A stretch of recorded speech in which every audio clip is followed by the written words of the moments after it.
But what I wanted to talk about was EVO. I had to focus on the Tekken commentary for Friday and Saturday, and I also was part of a special announcement on Saturday. Maybe you guys saw, maybe you didn't. But what I'll do is I'll show you guys some stuff from my trip this year and kind of what I thought about it. On Friday, I entered Tekken and I entered Third Strike. Don't ask me why I entered Third Strike. It was kind of just on a whim. I just kind of felt like doing it, I guess. It ends up Mopreme from who I remember being able to play at Arcade UFO way back when. He was actually in my bracket. I did not run into him, luckily, because there was some other bust in my bracket who beat my ass in, I think, winter semis of my pool. And then I ended up actually beating him in qualifying. I got a Chipotle card. But also, I had a new shirt that dropped. And this came late to the Tenno booth. I think it came on Saturday, but it did pretty well. Yeah, a lot of people copped it, and they came up to me at the event too, and were like, "Hey, we got it." But that's the shirt design. I was pretty pleased with it.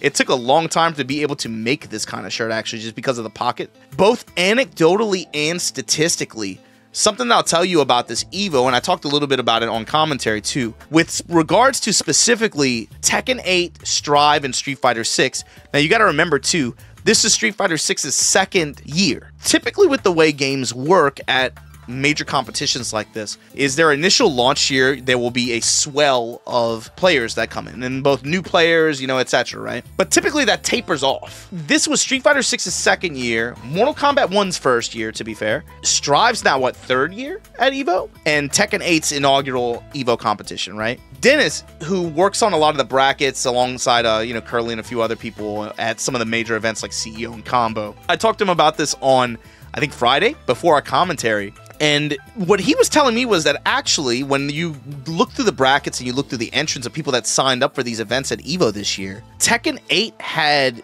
about 60% of players who had never entered not EVO before. It wasn't just their first EVO. It was their first tournament larger than 8 people, or like an offline event. And Strive had similar numbers where it was like around close to half, 50% about. And then it was Street Fighter 6 was also probably like 40%, 50% or something like that. And it just made me, it kind of got me thinking. I was like, outside of Mortal Kombat 1 and Tekken 8, which, it's their first years for these brand new titles, I would not have expected that. And I don't even really know what to credit it to be honest. So these were the official numbers at the end, right? These were the overall registration numbers, and basically this set quite a few records in terms of overall unique entrants across all the games. This was, I think, the biggest EVO. Not just the biggest EVO, I think this is like, I forgot what the official record is. Somebody correct me in the comments. But this was like one of the biggest like offline single entry brackets for like events. I think it's gone beyond just fighting games, is what I'm trying to say.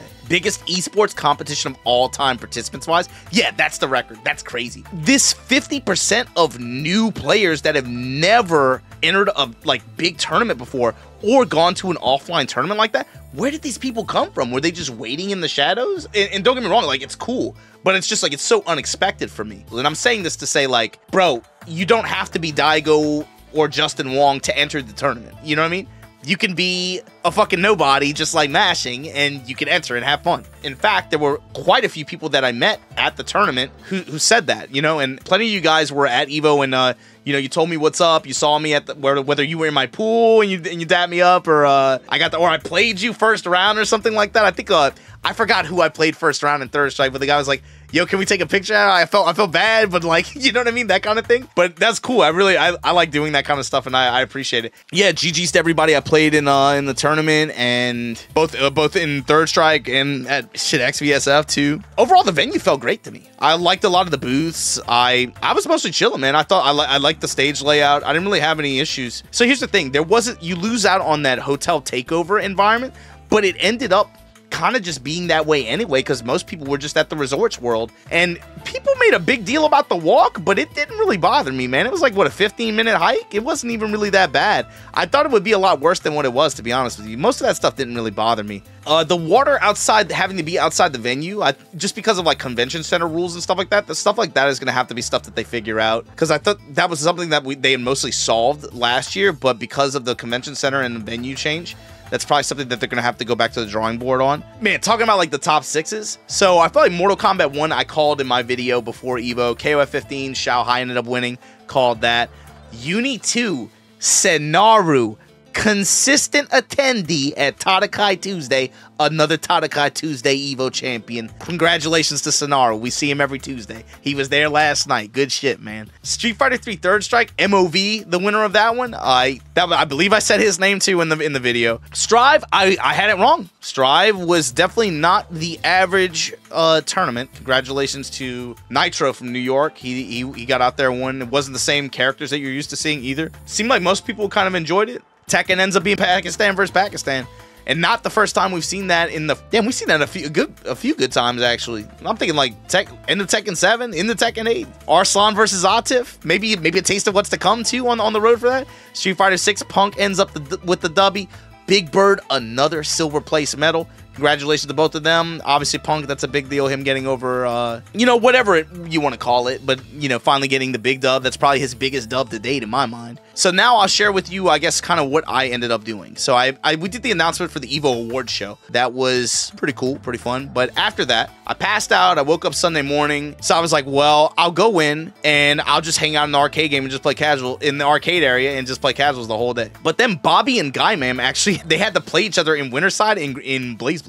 So I went in a little bit early and this was their match. They were in like winter semis. I got front row seats for the classic Naoto versus Celica matches, you know. But Bobby ended up winning, and it was pretty cool to get front row seats to that. Felt like we were on the right timeline. It was pretty cool. After that, all I did, man, I just hung out in the BYOC arcade area. So here's the thing, walking towards it, I saw this huge ass line. You've heard people talking about it by now. Huge ass line. And I'm like, bro, what are these people waiting in line for? And so they were like, to get into the arena.